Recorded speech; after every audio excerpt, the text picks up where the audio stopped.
Hello everyone, this is R.S. Miller at the EndTimeNews.org, and today is May 18th, 2012, and this is a special report. I just received an email news alert from LaRoche.com, and although I don't fully agree with the agenda of this organization, I thought it was important enough to publish this developing news story. Medvedev repeats warning of thermonuclear war.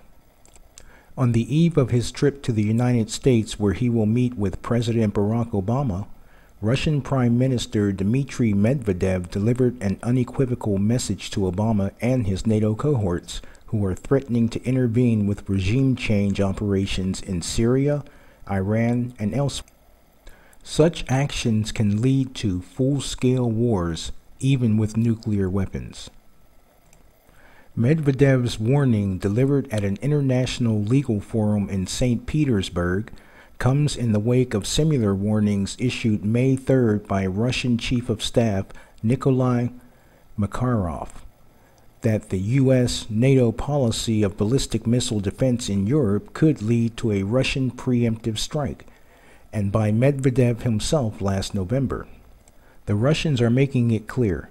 Attacks on national sovereignty will not be tolerated, yet President Barack Obama, operating under the thumb of British imperial strategy to crush all national sovereignty, has stuck to his provocative policy, pressing forward against Syria, Iran, and Russia itself. Thus, unless Barack Obama is removed from office by constitutional means, the world is headed towards thermonuclear war. No, the Russians are not bluffing. They are deadly serious. The question is, are we? I'm going to skip down just a little bit and avoid some of the political aspirations here. You guys will be, I'll give you a link at the bottom where you can go up there and read the entire article for yourselves. Medvedev's warning. With U.S. Attorney General Eric Holder sitting behind him, Prime Minister Medvedev stated Russia's principal position. I would like to emphasize that we need to act in unison against such modern global challenges as the proliferation of weapons of mass destruction, international terrorism, organized transnational crime, drug trafficking, and the threat of natural and man-made disasters. We can achieve this only through the collective efforts of states based on undeviating respect for the supremacy of law. Particularly dangerous, in my view, are unilateral actions made in violation of the fundamental principles of the Charter of the United Nations, which is the main venue where the international community brings its problems. In fact, this is the only venue we have, even though some may not like it, but it's truly the only venue. And we understand that the UN Charter calls for respecting the supreme power of law and the sovereignty of states. He goes on to say, one more thing that I believe is important considering my experience in politics is the concept of state sovereignty. It should not be undermined even if for the sake of achieving some immediate political gain, including an election at a particular post. Such attempts threaten global order. There have been many recent examples of the concept of state sovereignty being undermined. Military operations against foreign states bypassing the United Nations, declarations of illegitimacy of certain political regimes on behalf of foreign states rather than the people of the country involved, and imposing various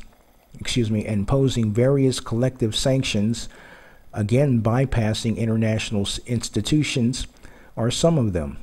This does not improve the situation in the world. While rash military interference in the affairs of another state usually results in the radicals coming to power, such actions which undermine state sovereignty can easily lead to full-scale regional wars even. I'm not trying to scare anyone here with the use of nuclear weapons. Everybody should remember this, especially when we analyze the concept of state sovereignty. Although this is a very serious situation developing, it's not necessarily an imminent World War III in the immediate future. Either side could change their mind, back off, they could reach an agreement, and there may be a little bit more time left for us here on the planet. But these are certainly the last days, and most people don't wait till they run out of gas before driving to the gas station to get more. Why would anyone wait till the end before they make up their mind as to whether or not the God of the Bible is real? Don't wait until it's too late. Are you saved? Follow the link below, pray the prayer of salvation with all sincerity, and you will be saved. May God bless you all.